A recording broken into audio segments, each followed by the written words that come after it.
Hi అండి. అందరికీ నమస్కారం. Welcome to my channel. ఈ వీడియోలో ఏపీ ప్రభుత్వ ఉద్యోగ పెన్షనర్లకు పెండింగ్ బిల్లులు జమ అవుతున్నాయి. చెక్ చేయండి. సో, ఏమేమి జమ అవుతున్నాయి ఏంటనే పూర్తి వివరాలు తెలుసుకుందాము. వీడియోనైతే ఎక్కడే గాని స్కిప్ చేయకుండా ఎండ్ వరకు చూసేయండి. అప్పుడే ఇన్ఫర్మేషన్ పూర్తిగా అర్థమవుతుంది. అలాగే వీడియో చూస్తున్న ప్రతి ఒక్కరు వీడియోకి లైక్ చేయండి ఫ్రెండ్స్. ఈ వీడియోని తోటి ఉద్యోగ పెన్షన్ మిత్రులతో అయితే షేర్ చేయండి. కొత్తగా మన ఛానల్ చూస్తున్నవారు ఇంకా ఎవరైనా సబ్స్క్రైబ్ చేసుకున్నట్లయితే వెంటనే మన ఛానల్‌ని సబ్స్క్రైబ్ చేసుకోండి.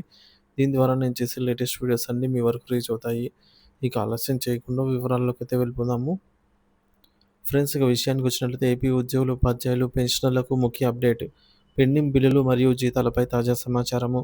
ఆంధ్రప్రదేశ్ ప్రభుత్వ ఉద్యోగులు, పెన్షనర్లు ఎంతో కాలంగా ఎదురుచూస్తున్న పెండింగ్ బిల్లుల చెల్లింపు ప్రక్రియలో కొత్త కొంత కదలిక మొదలైంది. అయితే బదిలీలపై వచ్చిన ఉపాధ్యాయుల జీతాల విషయంలో కొన్ని సాంకేతిక ఇబ్బందులు తలెత్తాయి. ప్రస్తుత పరిస్థితిపై పూర్తి వివరాలైతే ఇప్పుడు తెలుసుకుందాము. మొదటిది, పెండింగ్ బిల్లుల చెల్లింపులపై ప్రస్తుత పరిస్థితి. రాష్ట్రంలోని ఉద్యోగులు మరియు పెన్షనర్లకు ప్రభుత్వం నుండి అనేక రకాల బకాయిలు రావాల్సి ఉంది. వాటిలో కొన్ని ముఖ్యమైనవి చూసుకున్నట్లయితే కరువు భత్యం బకాయిలు, డిఏ బకాయిలు, surrender leaves, APGLI loans, closures, అలాగే ప్రావిడెంట్ ఫండ్ లోన్లు మరియు ఫైనల్ విత్‌డ్రాయల్స్, పీఆర్సీ బకాయిలు, అలాగే గ్రాట్యుటీ, కమ్యుటేషన్ మరియు ఇతర పదవీ విరమణ ప్రయోజనాలైతే పెండింగ్‌లో ఉన్నాయి. తాజా సానుకూల పరిణామము. ప్రస్తుత సమాచారం ప్రకారం ప్రభుత్వం కొన్ని బిల్లుల చెల్లింపులను ప్రారంభించింది. పీఎఫ్ లోన్లు. ఉద్యోగులు దరఖాస్తు చేసుకున్న ప్రావిడెంట్ ఫండ్ పీఎఫ్ లోన్ మొత్తాలు వారి బ్యాంకు ఖాతాలకు జమ అవుతున్నట్టు సమాచారము. గ్రాట్యుటీ. ఇటీవల పదవీ విరమణ పొందిన పెన్షనర్లకు సంబంధించి గ్రాట్యుటీ చెల్లింపులు కూడా జరుగుతున్నాయి.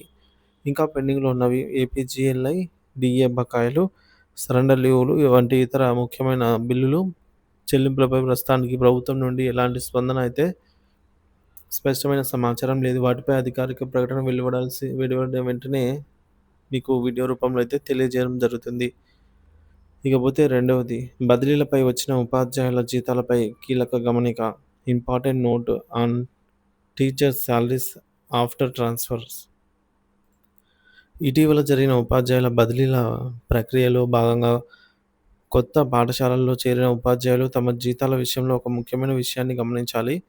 సమస్య లేనివారు. మీరు బదిలీపై చేరిన పాఠశాలలో ఇప్పటికే మంజూరైన మరియు ట్రెజరీలో ఆమోదించబడిన ఖాళీ పోస్ట్ ఉన్నట్లయితే మీరు జూన్ నెల జీతం ఎలాంటి ఆటంకం లేకుండా అయితే ప్రాసెస్ అవుతుంది. ఇక సమస్య ఎదుర్కొనేవారు ఎవరంటే, ఒకవేళ మీరు చేరిన పాఠశాలలో కొత్తగా సృష్టించబడిన పోస్టు లేదా ట్రెజరీ నుండి ఇంకా ఆమోదం పొందని పోస్టులో చేరినట్లయితే మీకు జీతం చెల్లింపులో జాప్యం జరుగుతుంది. కారణం ఏంటంటే, ట్రెజరీ వ్యవస్థలో ఆ పోస్ట్‌కు ఒక ప్రత్యేకమైన పొజిషన్ ఐడీ కేటాయించబడలేదు. ఈ ఐడీ క్రియేట్ అయ్యి ఆ పోస్టుకు ట్రెజరీ ఆమోదం లభించే వరకు జీతాల బిల్లులు ప్రాసెస్ కావు. ఇకపోతే ప్రభావితమయ్యే పాఠశాలలు. ఈ సమస్య ప్రధానంగా మోడల్ ప్రైమరీ స్కూల్‌లో మరియు రేషనలైజేషన్ కారణంగా కొత్తగా పోస్టులు సృష్టించబడినటువంటి ఇతర పాఠశాలల్లో ఎక్కువగా ఉంటుందనైతే గమనించగలరు.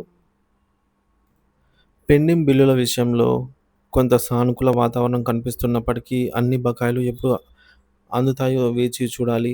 బదిలీలపై వెళ్ళిన ఉపాధ్యాయులు, ముఖ్యంగా కొత్త పోస్టులలో చేరిన వారు తమ జీతాల ప్రక్రియపై సంబంధిత డీడీఓ ఆర్ ఎంఈఓ కార్యాలయాలతో సంప్రదింపులు జరుపుతూ ఉండటం మంచిది.